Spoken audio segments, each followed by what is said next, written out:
بسم اللہ الرحمن الرحیم اللہم صلی علی محمد وعلی آلہ وعطرتہ بعدد کل معلوم لک۔ دوستو، حضرت موسیٰ علیہ السلام حضرت شعیب علیہ السلام کی صاحبزادی سے نکاح کر کے واپس لوٹ رہے تھے تو کوہ طور کے مقام پر آپ رکے، اور وہاں آپ نے اللہ کی ذات پاک سے کلام کیا، اور اللہ کی ذات پاک کی طرف سے آپ کو دو معجزات عطا ہوئے۔ ایک معجزہ آپ کو عصا عطا ہوا، جو آپ پھینکتے تو وہ سانپ بن جاتا۔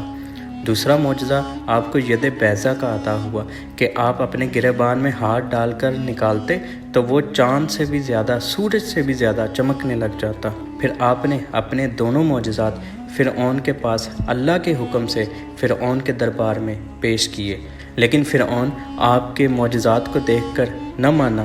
اور اس نے ایک میلہ لگوایا، کیونکہ اس دور میں جادوگری کا بہت زیادہ چرچا تھا۔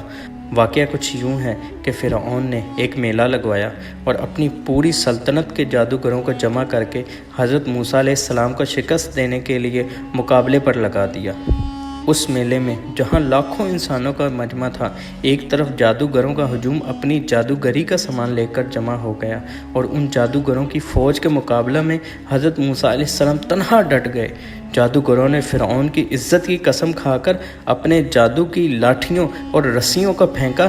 تو یکدم وہ لاٹھیاں اور رسیاں سانپ بن کر پورے میدان میں ہر طرف پھنکاریں مارنے لگیں، اور پورا مجمع خوف و ہراس میں بدحواس ہو کر ادھر ادھر بھاگنے لگا، اور فرعون اور اس کے تمام جادوگر اس کرتب کو دکھا کر اپنی فتح کے گھمنڈ اور غرور کے نشہ میں مست ہو گئے، اور جوش شادمانی سے تالیاں بجا بجا کر اپنی مسرت کا اظہار کرنے لگے۔